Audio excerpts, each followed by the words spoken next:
Sărbătorile de iarnă se apropie, iar Laponia, locul în care trăiește Moș Crăciun, este acoperit de un strat gros de zăpadă. Fulgii de nea se aștern ușor pe pământ, astfel întregul peisaj devine ca o pictură desprinsă dintr-un basm. Fii cu ochii pe noi, căci astăzi te așteaptă o aventură magică în atelierul lui Moș Crăciun. Uite, încă un cadou pentru tine. Acum vom face o magie.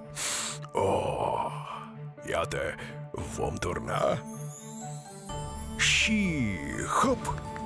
Uite, poți să-l iei. Acum vom încerca din nou. Și hop! A? Vlad, Selena, vă salut! Bine ați venit în casa mea modestă, dar plină de magie. Vă voi spune un secret. Foarte rar permit cuiva să mă viziteze. Doar celor mai buni și curajoși copii. Oh, eram să uit. Haideți să vă fac cunoștință cu ea. Desigur știți cine este ea, nu-i așa? Corect. Micul meu ajutor. Ea mă ajută să citesc toate scrisorile și să adun toate cadourile, astfel încât să bucurăm fiecare copil cu minte în această sărbătoare magică. Am auzit multe despre voi și sunt foarte bucuros că ați venit în vizită. Aș dori să vă arăt o cameră magică din casa mea. Sunteți gata? Ei bine, atunci haideți, veniți cu mine! Iată această ușă magică duce în toate camerele fermecate ale casei mele. Pregătiți-vă, pentru că vom intra acum și veți vedea totul.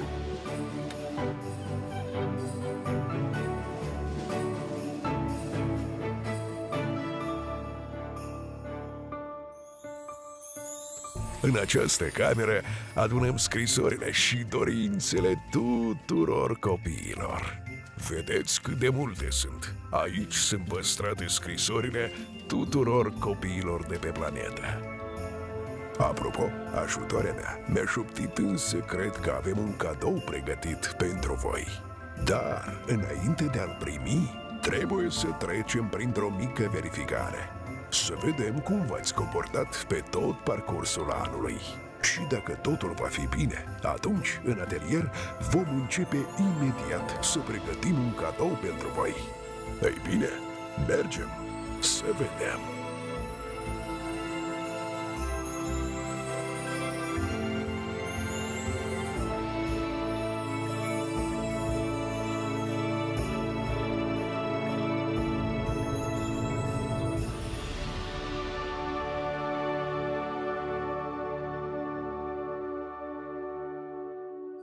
În biblioteca mea sunt adunate cărți magice despre toți copiii.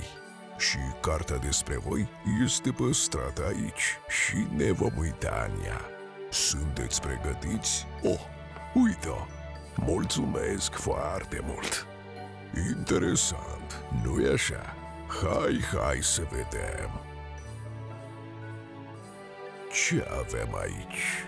Hai să vezi și tu! Ce fotografie minunată! Aceasta a ajuns până în cele mai îndepărtate colțuri ale Laponiei. Super!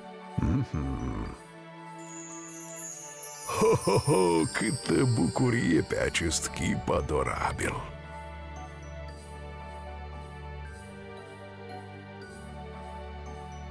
Știu că aveți o mulțime de activități interesante.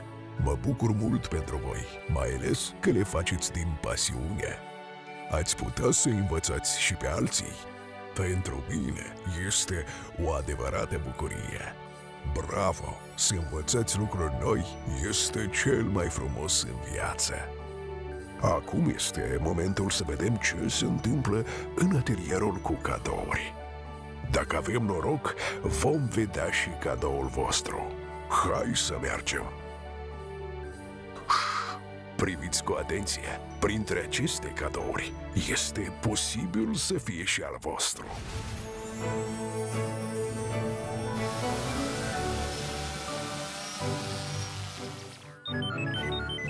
Priviți, unul dintre cadouri este aproape gata. Hai să vedem ce este acolo. Oh, acesta este cadoul pentru voi. Acum, mașina mea magică îl va împacheta și noaptea de ajun îl voi pune sub brad pentru voi.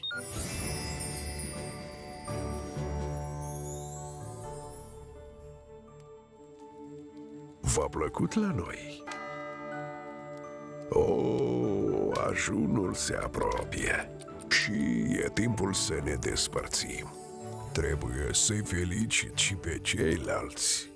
Crăciun fericit, copii! Ne vedem anul viitor. Sunt sigur că la anul mă veți surprinde pe mine și pe cei apropiați prin bunătate și fapte bune. Vă doresc să fiți ascultători și deștepți. Ne-am înțeles? Și țineți minte, eu văd și aud totul. Vă doresc să întâmpinați Crăciunul cu bucurie și până la noi, întâlniri magice.